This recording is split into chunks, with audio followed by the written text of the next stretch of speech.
I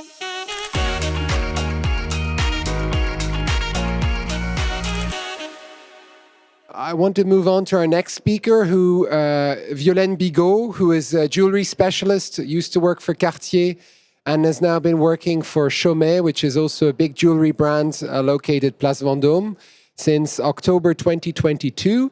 And she is in charge of the Heritage Jewelry Collection. And as you may have noticed, many of the big jewelry brands are increasingly working and using their heritage and their history. And Violaine will give us a little bit of an overview on the value of heritage for jewelry brands. So thank you for joining us, Violaine, and the floor is yours. Thank you for having me. So as Laurent already introduced me, no need to do that again. I'm going to speak to you about the value of heritage for jewelry brands. Obviously, because I'm working for the heritage at Chaumet, I will give a lot of example that is coming from Chaumet heritage. So we can say that at a common thought, heritage departments were born in 1980s with Cartier, then Chaumet, etc. But actually, the idea of heritage, by heritage, I mean really this idea of using, preserving, sharing material and immaterial elements specific to the maison. Drawings, sketches, jewels that would tell something about the creativity. Invoices, accounting that revealing the activities of the maison. Oral history that have always been shared. All these elements made this heritage, and I'm going to show you how it has been and is used by jewelry brands, and it goes back to the end of the 19th century, and maybe even before. So the first thing is that the power of a continuous history will bring legitimacy and trust. This idea of keeping the history of your jewelry brand, how, when, where it all started, is very important to keep and to share. If you think about Chaumet, Chaumet is actually the beginning in 1780s, but by a man called Nito, who is going to meet Napoleon and Josephine and becoming one of the great jewelers. And there is quite a myth or history with this encounter between Napoleon and Nito. Nobody knows if it's true or if it's false, but it has always been shared. And this is the fact that Napoleon would have had an accident with his horse, and Nito managed to control Napoleon's horses and took care of Napoleon, who was consul at this time. Is it true? We don't really know. It has been shared by historians, by books, but this is something that's just building the beginning of a beautiful history. And as just the times go on and on, their history is just continue to add some strong people, some strong clients, some strong orders, keeping in mind this order and sharing it. As you can see, this commercial catalog from 1923, Joseph Chaumet is making quite a reminder of that we made the crown for Napoleon, we made the tiara for the Pope, we made parure for Josephine, for Marie-Louise. This idea of succession, of history, is also very important every time there is a new director of the company. That's why in jewelry, we use always to say Joseph Chaumet, successor of Morel, Morel, successor of Faussin, Faussin, successor of Nito, etc. This is the idea of a new director will benefit from predecessor reputation before conquering his own clientele. And this is actually the difference that is quite interesting between Cartier or Chaumet. Why do we say that Chaumet started in 1780s with Nito and not started in 1880s when Joseph Chaumet actually became the director of Chaumet? Well, because we kept this history, we shared it, we kept the archives, we used it, and we kept the set accounting. And this is this idea Joseph Chaumet really had in mind. At the great exhibition in 1900, he will explain to the jury that he is Nito's direct successor. He is not new in the business. There is just already 1 century old.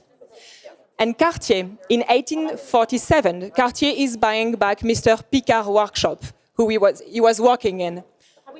For maybe 1 year or 2, he's going to write on his jewelry box, Cartier, successor of Picard. But that's it. Cartier actually really began in 1847. There is not this idea of just be nourished and benefit from what was made before him. So this really long history that helps the customer trust and admiration. The second one with heritage is that it's the idea of finding the creative identity to stand out, how to be unique in this very competitive market. If you look again at Chaumet, what is Chaumet today? Every quite important characteristic is coming from their heritage. Chaumet is quite well known for the nature inspiration. And if you look at this signature, M.E. Nito, for Marie-Étienne Nito, joaillier naturaliste, so naturalist jeweler. It's the way he was signing in 1793. So it was already something very important. Then Faussin, Henri Weber, who wrote this incredible book about the French jewelers, he considered that Faussin is the very first one who managed to represent the nature with diamonds and gold. He was very famous and praised for that. Morel, Joseph Chaumet, they will keep going on and on with this nature inspiration.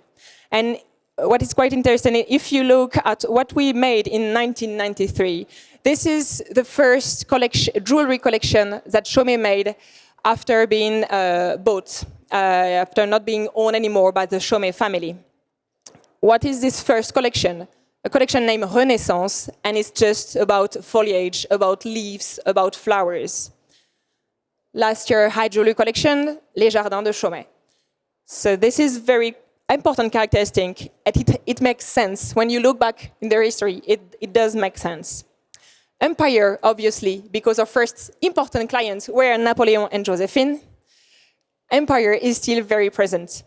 This is a catalog from 1969. You can see the eagle, you can see a bee, but the bees, we are doing bees since 1804, basically, because it was a strong symbol of Napoleon.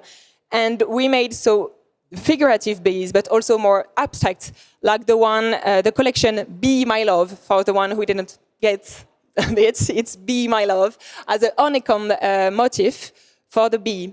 And the Josephine collection, directly for Empress Josephine, because Josephine is the one who made back in trend the tiara. And so because Nito was one of his jewelers, he was also the one who made the tiara back again. So the Josephine collection is this idea of having a little tiara on your finger. Power and love. Why Chaumet is the only maison that is still created tiaras for every high jewelry set.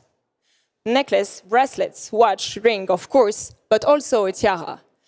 Because we have this reputation, because we were making tiaras since the empire, then for royalties, then for just important economics or new fashion, politic important people. But this idea of power, so that's why in every catalog or press, they were still talking about this incredible parure that we made for Josephine, for Marie-Louise, for monarchy. But we all have always been also the jeweler for sentimental jewelry, for small love presents, because Napoleon and Josephine were also very strong lovers. And that's one of our strongest collection today is called Les Liens, so links. And when it was created in 1977, the idea was really the link between representing the love between two people or the link between generations. So this again really makes sense when you look back in their history. Last example of identity that is coming from their heritage will be important stones. when you look again in Joseph Chaumet conversations, his talks that he made, his letters, he always reminded that Nito is the one who set these very important diamonds, the Régent, on Napoleon's swords. He is the one who bought these incredible pearls for Napoleon, 337 grains pearls. He was well known for setting these stones. And Joseph Chaumet is going to find a new, very modern way to just use this knowledge, this reputation for important stones. First, he's really well known for his knowledge about stones, and in 1890s, he's going to build the very first gemological laboratories, saying, yes, since Nito, since more than 1 century, we are buying important stones, but now, in a very modern way, we can actually analyze them. And this is always another way to gain the client's trust. If you look, and this is, for example, in the middle, a photo of an order made by Maharaja of Indore in 1913. Actually, the design is very similar to design that we were already making in 1890s. So, and the pear shape, it was not brought by the Maharaja of Indore. Joseph Chaumet bought it, 2 pear shapes, more than 46 carats each, for this Maharaja. And if you see at the commercial catalogue in 1980s, necklace directly inspired by this Maharaja of Indore necklace, but in a much more modern way for the 80s. And all these important stones, sapphires, emerald, rubies, with this catchy phrase, emeralds, sapphires, and rubies, pearls, and rare diamonds are the sovereigns that have been lovingly served here for 2 centuries. Again, this idea of legitimacy because it has been so long that we are using them. One important conquest for jewelry brands, obviously, is clients. How to get new clients and how to keep them. Again, heritage is very useful. It can be used through the history. For example, sharing this idea of international recognition. It has been always a fight between all the Place Vendôme maisons, knowing who was the first in New York, who was the first in London, who was the first going to Russia or to India. Why is that so important? It was the idea of being visionary, of having this brand internationally recognized. But this history is actually very interesting to keep and to share, because that's also how you can justify or legitimate the idea of opening a boutique there. In 1851, Morel is going to participate, so Morel is Joseph Chaumet's predecessor, is going to participate to London Great Exhibition. He's going to receive a medal for it, and Queen Victoria is buying some jewels. So what happened next? He opened a boutique. If I won a medal in London, if Queen Victoria herself is buying me some jewels, I am legitimate enough to open my boutique. And what happened in 1904 when Joseph Chaumet opened his own boutique in London, he's going to make a clear recall that Queen Victoria was already a client. And he's going to have his own royal warrants by Edward VII in 1908. And what happened in the 80s in this catalogue, you can still see from Napoleon to the Queen Victoria, from the royal court of Russia to the Maharaja of India. This is always this idea of international recognition. And this is still, if you go to Chaumet shop in London, you can still see this royal warrant. This is really this idea of being closer to the country and so to its people. Exhibitions. Exhibitions are a big part for heritage and for jewelry brands. But it's not new, actually. And by diving in the archives and the commercial catalogs, I kind of discovered how old it was. Joseph Chaumet opened his boutique Place Vendôme in 1907. But when he opened it, he told that you can look at the Place Vendôme and see behind the column the number 15 of Place Vendôme, where Nito was. So again, this idea of roots. And this very beautiful historical salon, he used it with he's going to have really different rooms for different kind of exhibitions. In one room, you can find 600 models of tiara, of necklace, of beautiful brooches exhibited. In another one, there is an exhibition salon, that's how we call it, with two massive piece of art that Joseph Chaumet created, and that has been exhibited since 1910 to the 1980s in the salon, the Via Vitae and the Christus Vincit. And in another room, it was just cabinets with drawings from Di Minito, Fossin, etc.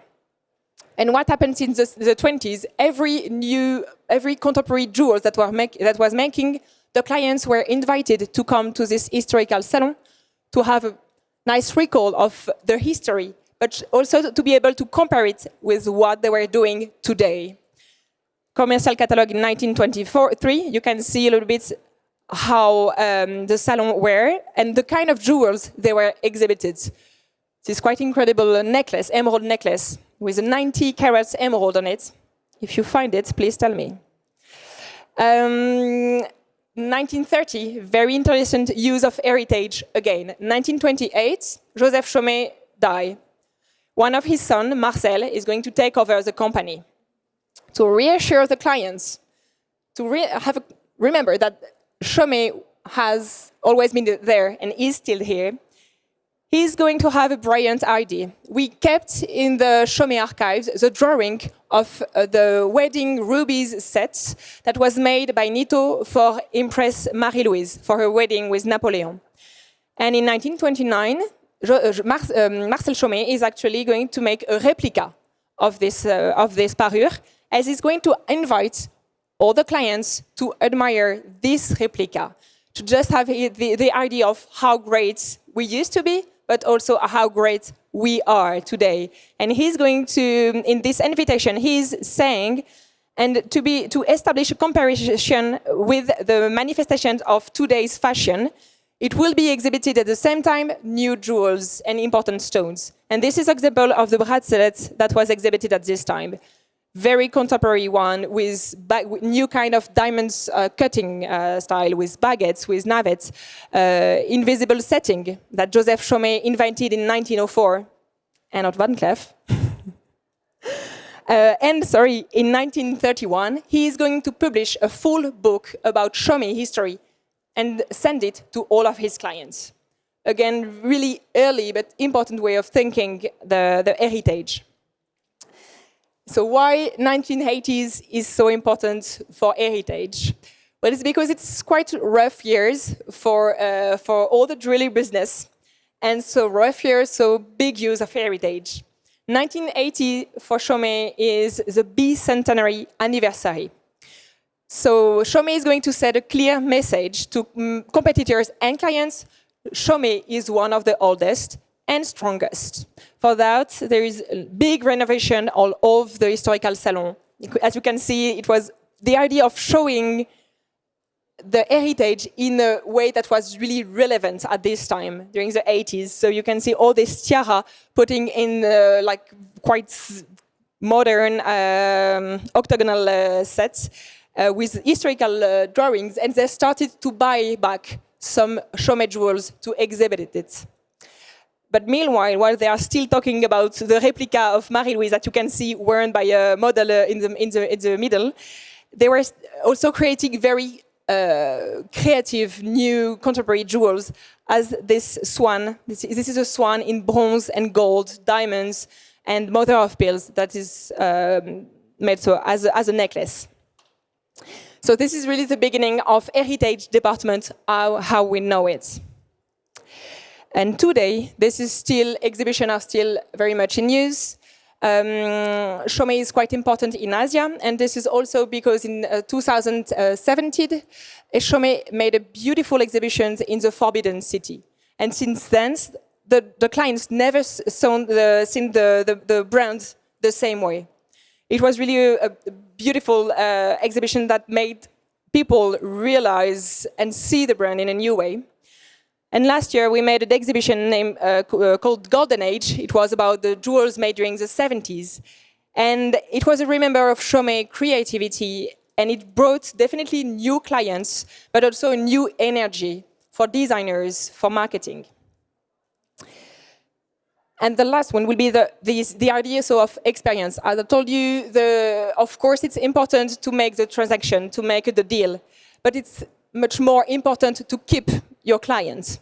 And heritage is big help for that, because heritage is a way to touch your client, to build this relation with him, to offer him a unique experience, and to make him feel part of the history, part of the maison. He wants to sign, he wants to be also a client, and he wants to stay that way.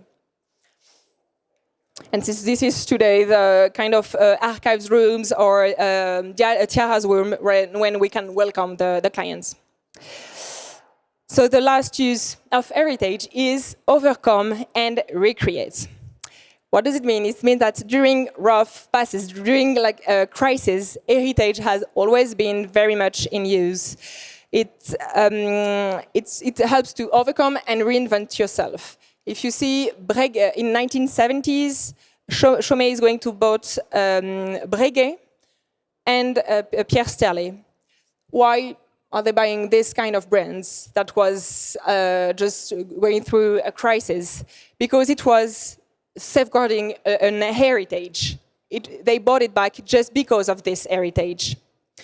Cartier during the 80s, Cartier was doing lighters and leather goods, not jewelry anymore. They were actually kicked out the Comité Vendôme because Comité Vendôme were considering that Cartier was not even more luxury brands. So what happened? What are they going to do? They're going to use the archives. They are going to take all the drawings out, and they are going to be inspired by it, but also they are going to share it as a way of communication. This is, for example, a brand publicity advertising 1982.